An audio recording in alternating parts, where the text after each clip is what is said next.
ایک شخص اپنے جب گھر پہنچا تو اس کی بیوی نے نہایت ہی عجز و انکساری کے ساتھ کہا کہ ہمارے غسل خانے کے پاس ایک درخت ہے، اس درخت کو آپ کٹوا دیں۔ میری یہ غیرت گوارا نہیں کرتی کہ جب میں غسل کر رہی ہوتی ہوں تو پرندوں کی نظر مجھ پر پڑتی ہے۔ وہ بیوی کی اس بات سے بہت ہی زیادہ متاثر ہوا اور اٹھ کر درخت کو فوراً کٹوا دیا۔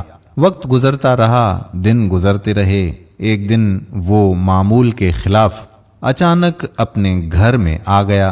کیا دیکھتا ہے کہ اس کی بیوی کسی غیر مرد کے ساتھ قابل اعتراض حالت میں مشغول تھی۔ اسے بہت دکھ پہنچا اور وہ وہیں سے دیکھتے ہی واپس ہو لیا۔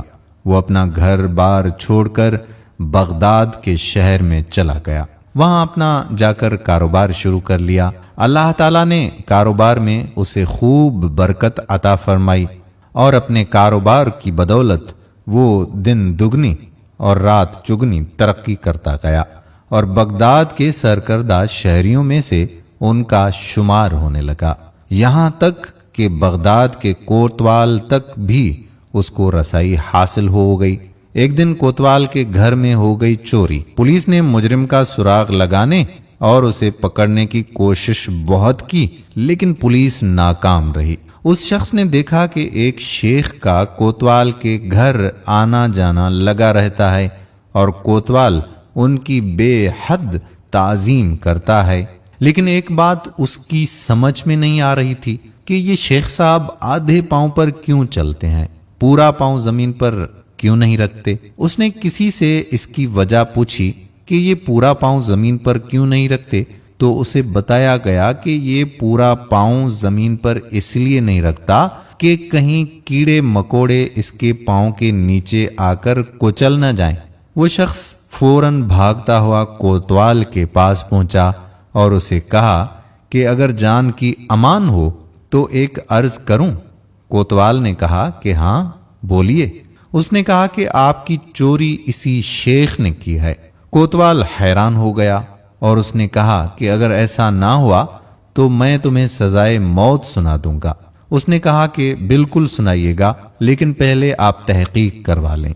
جب تحقیق کی گئی تو چوری شدہ مال اسی شیخ صاحب سے برآمد ہوا۔ کوتوال بہت زیادہ حیران رہ گیا۔ اس نے کہا کہ ہم نے تو کبھی سوچا بھی نہیں تھا کہ یہ شیخ صاحب بھی ایسا کر سکتا ہے اور ہمارے گھر سے چوری کر سکتا ہے، لیکن یہ بتاؤ کہ تمہیں کیسے پتا چلا کہ اس نے ہماری چوری کی ہے؟ اس شخص نے کہا کہ میرے گھر میں ایک درخت تھا جس نے مجھے یہ نصیحت کی تھی کہ جو لوگ بھی ضرورت سے زیادہ نیک نظر آنے کی کوشش کرتے ہیں وہ عموماً نیک نہیں ہوتے، کہیں نہ کہیں ان کے اندر کوئی چور چھپا ہوا ہوتا ہے۔ دوستو، یہ حقیقت ہے کہ کچھ لوگ فیس بک کی حدود تک ہی با اخلاق رہتے ہیں، حقیقی زندگی میں ان کے شر سے ان کے محلے دار، ان کے رشتہ دار، حتیٰ کہ ان کے اپنے گھر والے بھی ہمیشہ پناہ مانگا کرتے ہیں۔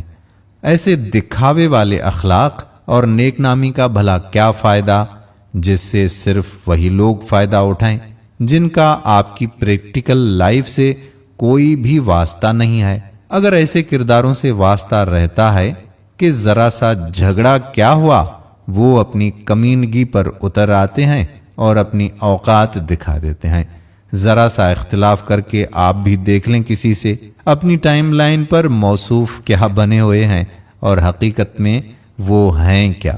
دوستو، ہم امید کرتے ہیں کہ ہماری آج کی بھی یہ ویڈیو آپ کو ہمیشہ کی طرح ضرور پسند آئی ہوگی۔ ویڈیو پسند آئی ہو تو یہ حق تو بنتا ہے آپ پر کہ آپ اس ویڈیو کو زیادہ سے زیادہ شیئر کریں۔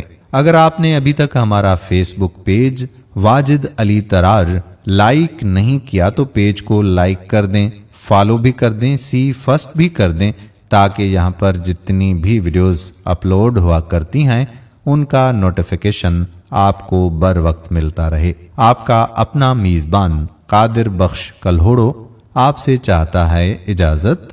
اللہ حافظ۔